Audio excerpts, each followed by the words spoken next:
रात के करीब 12 बज चुके थे। रामपुर गांव में किसी एक घर से किसी का बर्थडे मनाने की आवाज आ रही थी। Happy birthday to you, happy birthday to you, happy birthday to you. गांव में पूरी तरीके से सन्नाटा था। ये सब आवाज सुनकर गांव के कुछ आदमी बाहर निकल आए। अरे गजोदर भैया, गांव में किसका बर्थडे है और हम में से किसी को बुलाया भी नहीं। एक मिनट, मुझे जरा सुनने दो, आवाज किधर से आ रही है। मैं लगता है वो सामने मनोहर के यहाँ से आवाज आ रही है। लगता है उसकी बीवी का ही जन्मदिन है आज। तो फिर मनोहर भैया ने हमें बुलाया काहे नहीं? चलो चल के देखते हैं। अरे मनोहर बहुत कंजूस आदमी है, छुपके छुपके अपनी बीवी का जन्मदिन मनाए ले रहा है और हम लोगों को बुलाया भी नहीं। गजोदर और पप्पू मनोहर के घर के पास पहुंच गए। उन दोनों ने खिड़की से देखा कि मनोहर और सीता खड़े होकर किसी का जन्मदिन मना रहे थे, लेकिन वहाँ पर उन दोनों के अलावा कोई था ही नहीं। अरे मुझे लगता है ये मनोहर और उसकी बीवी दोनों पागल हो गए हैं। गजोदर जल्दी से मनोहर के घर का दरवाजा खटखटाने लगा। मनोहर ने दरवाजा खोला तो अंदर उसकी बीवी के अलावा कोई तीसरा नहीं था। अरे मनोहर, अरे किसका जन्मदिन मना रहे हो भाई? आपको तो पता ही है हमारी शादी के 5 साल हो गए हैं, लेकिन हमारे कोई बच्चा नहीं है। हमारा सपना है कि जब हमारा बच्चा हो तो उसके पहले जन्मदिन पे हम भी बहुत अच्छा सा केक लेकर आएंगे और उसका जन्मदिन मनाएं। हमको एक बाबा जी ने टोटका बताया था। उन्होंने कहा था कि जन्मदिन का केक काटने का नाटक करना, जिससे तुम्हारे घर संतान पैदा हो जाएगी। ये सुनकर गजोधर और पप्पू जोर जोर से हंसने लगे। हंसते हंसते ही वो अपने घर वापस चले गए और सो गए। हमने आपसे पहले ही कहा था कि इतनी जोर जोर से हैप्पी बर्थडे मनाने की कोई जरूरत नहीं है। लोगों ने सुन लिया ना, अब क्या सोचेंगे गजोधर चाचा? खैर, दिन बीतते गए। मनोहर बहुत ही गरीब आदमी था। वो दूसरों के खेतों में काम करके अपना जीवन यापन करता था। उसकी एक ही चाहत कि उसकी एक बेटी हो और उसका केक काटकर वो लोग पहला जन्मदिन मनाए। कुछ महीनों बाद सीता गर्भवती हो गई। मनोहर बहुत खुश हुआ। उसने बहुत सारे आम के पत्ते तोड़कर उसकी माला बनाई और अपनी पत्नी को पहना दी। मुबारक हो सीता, मुबारक हो। बाबा जी का टोटका काम कर गया। मनोहर दिन रात मेहनत करता रहा ताकि अच्छे से उसकी पत्नी की डिलीवरी हो सके। ठीक 9 महीने बाद अचानक सीता के पेट में बहुत तेज दर्द उठा। मनोहर ने गांव की सभी बूढ़ी औरतों को बुला लिया और उसकी डिलीवरी घर में ही शुरू हो गई। मनोहर के घर के बाहर गजोधर चाचा और भी बाकी सारे लोग इकट्ठा हो गए। अरे मनोहर, बाबा जी ने तो जो तुमको टोटका बताया था, लगता है वो काम कर गया है। अब तुम अपने बच्चे का जन्मदिन केक काट कर मना सकोगे। बस चाचा, सबका आशीर्वाद है। ये क्या कह रहे हो मनोहर बेटा? इसमें हमारा क्या आशीर्वाद है? जो किया तुमने किया। पप्पू जोर जोर से हंसने लगा। तभी अचानक मनोहर के घर से एक बूढ़ी अम्मा बाहर आई और उन्होंने बताया, अरे मनोहर बेटा, तुमको बहुत बहुत मुबारक हो। अब सोचो मैंने बहुत 2 बार क्यों कहा? क्योंकि आपको बहुत बहुत खुशी हुई होगी, इसलिए आपने बहुत बहुत कहा। तुम सही नहीं पकड़ पाए। तुम्हारे एक नहीं बल्कि 2 जुड़वा बेटियां हुई है। इतना सुनते ही मनोहर खुशी से पागल हो गया और वहीं पर गांव के बाहर ही जोर जोर से नाचने लगा। उसके साथ ही पप्पू और गजोधर भी नाचने लगे। अम्मा ये सब देख रही थी। अम्मा मनोहर के पास आई और उसे जोरदार थप्पड़ मारा। अब नाचते ही रहोगे या जाकर अपनी जुड़वा बेटियों को भी देखोगे? अरे हाँ माँ जी, मैं तो भूल ही गया था, खुशी में थोड़ा पागल हो गया था। मनोहर भागकर अपने घर के अंदर गया तो देखा उसकी 2 बहुत ही खूबसूरत जुड़वा बेटियां लेटी हुई थी। सीता भी बहुत खुश लग रही थी। धीरे धीरे मनोहर और सीता मिलकर अपनी दोनों जुड़वा बच्चियों को पालने लगे। सीता, हमारा बहुत ही पुराना सपना था कि जब हमारे संतान पैदा होगी तब हम उनका जन्मदिन ठीक वैसे ही केक काट कर मनाएंगे जैसे बड़े बड़े शहरों में मनाया जाता है।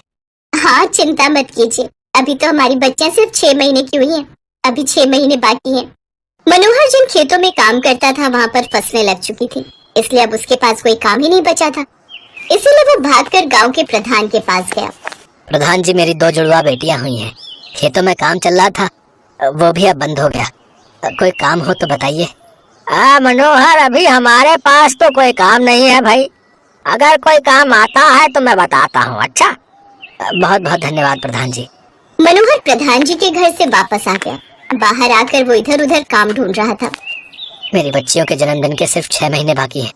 मुझे उनके लिए अच्छे अच्छे कपड़े तो लेने ही हैं, साथ ही साथ मुझे उन दोनों का बहुत बड़ा बर्थडे केक भी लेना है, वरना हमारा सपना अधूरा रह जाएगा।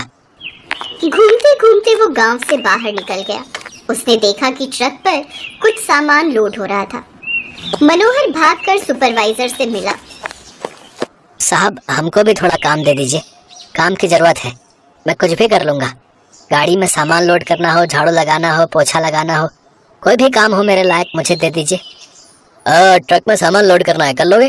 3-4 घंटे में सारे ट्रक लोड हो जाएंगे, लेकिन तुम्हें सिर्फ 200 रुपए मिलेंगे। पैसे तो बहुत कम हैं, लेकिन कुछ ना करने से तो बेहतर ही है। जब तक कोई अच्छा काम नहीं मिल जाता तब तक यही काम कर लेता हूँ।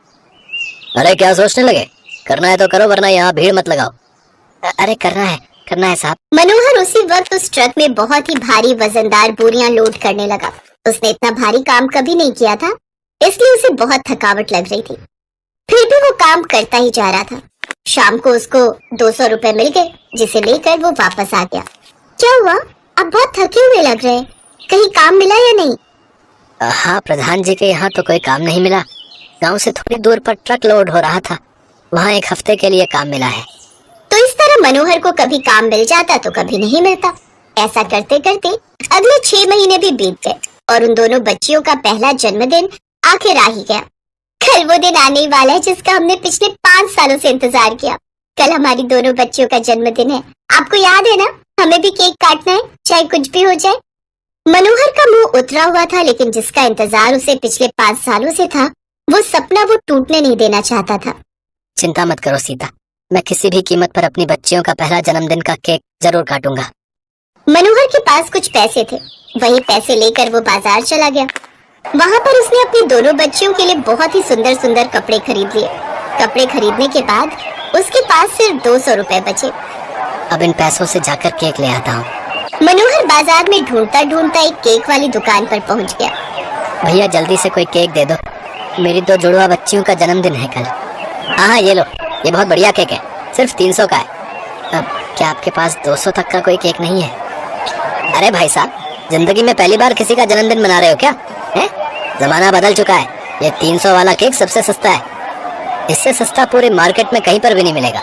मनोहर तुरंत भागकर दूसरी दुकान पर गया, लेकिन वहाँ 500 से नीचे का केक ही नहीं मिल रहा था। उसने पूरी मार्केट छान मारी, लेकिन कहीं पर भी उसको 200 में केक नहीं मिला। लगता है हमारा 5 साल का सपना आज टूट जाएगा। हम अपनी जुड़वा बेटियों के पहले जन्मदिन में केक काटना चाहते थे, लेकिन शायद वो अधूरा रह जाएगा। मन करता है कि ट्रेन से कटकर जान दे दूं, लेकिन मुझे अपनी बच्चियों को भी तो देखना है। मनोहर उदास मन लेकर अपने घर पहुंच गया। क्या हुआ?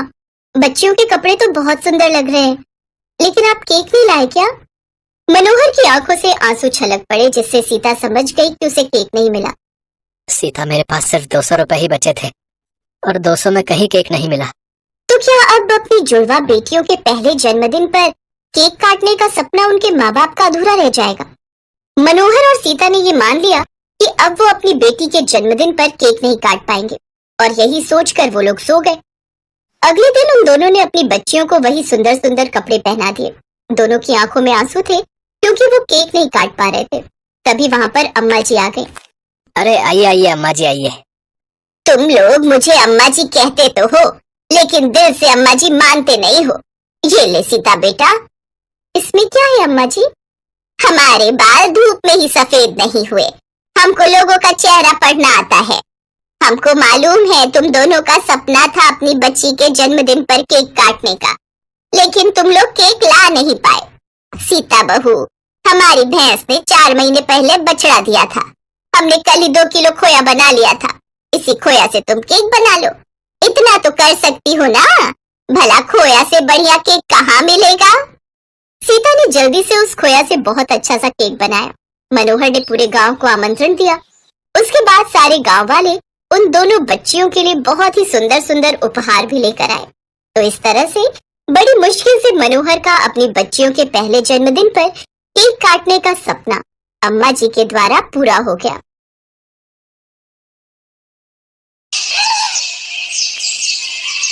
पिज्जा किसे पसंद नहीं है, चाहे वो अमीर हो या गरीब, लेकिन गरीबों को पिज्जा मिलता कहाँ है।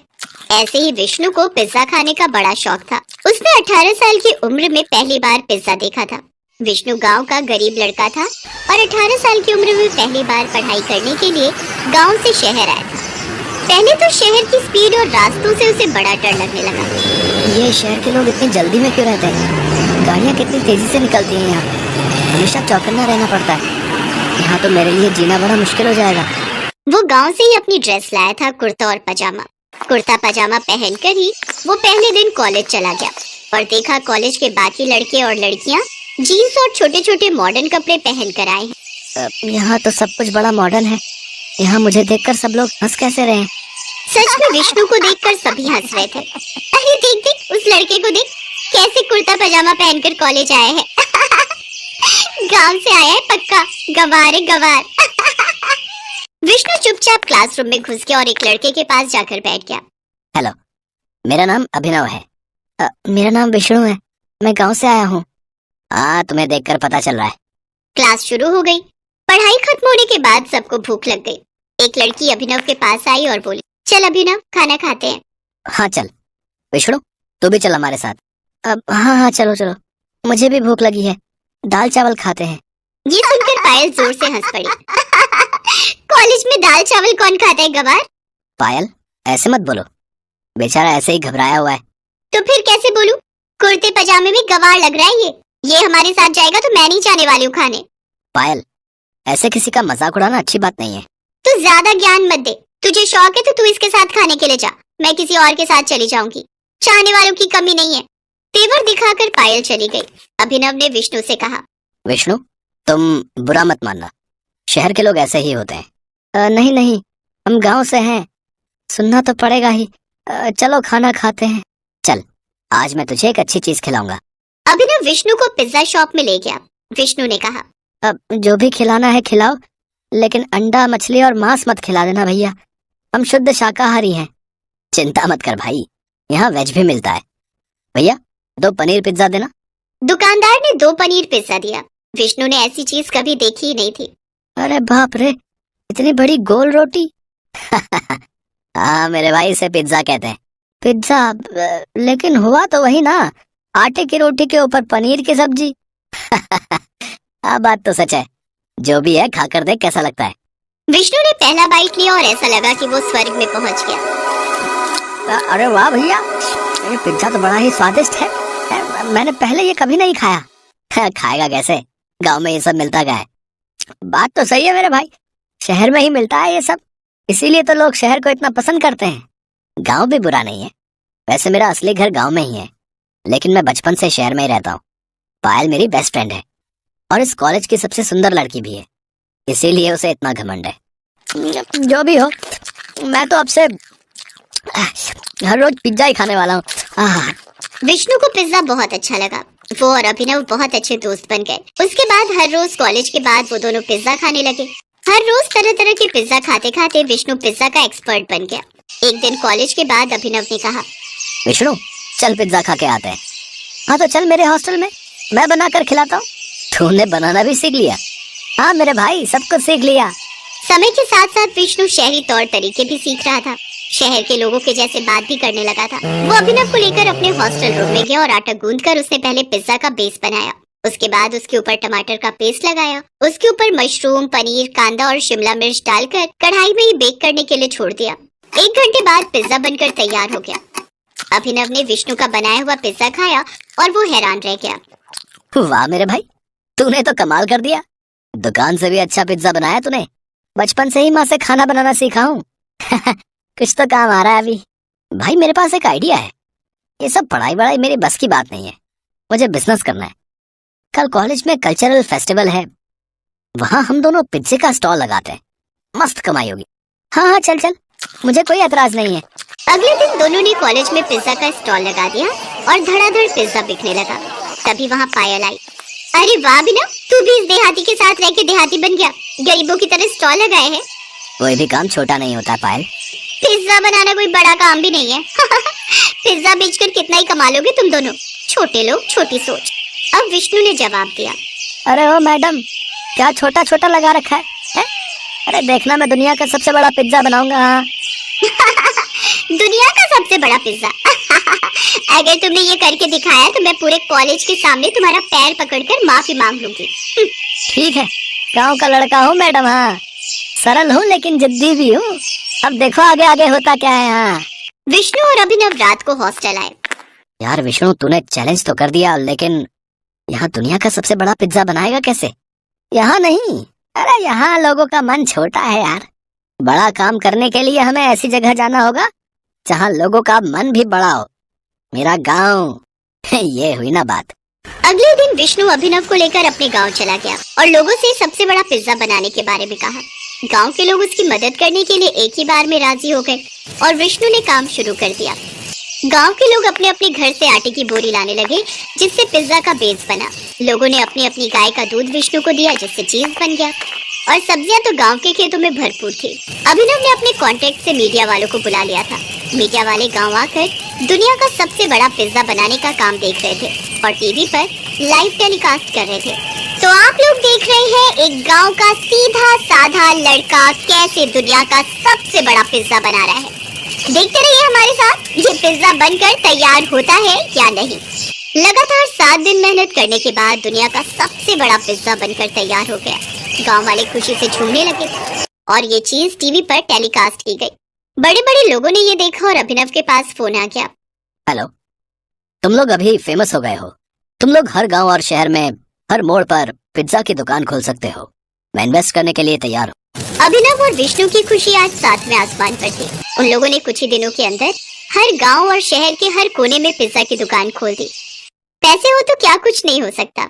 1 महीने के अंदर विष्णु और अभिनव करोड़पति बन गए। पायल ने सबके सामने पैर पकड़कर माफी मांगी। अभिनव और विष्णु बिजनेस पार्टनर बन गए और खुशी खुशी पिज्जा बेचकर जिंदगी बिताने लगे।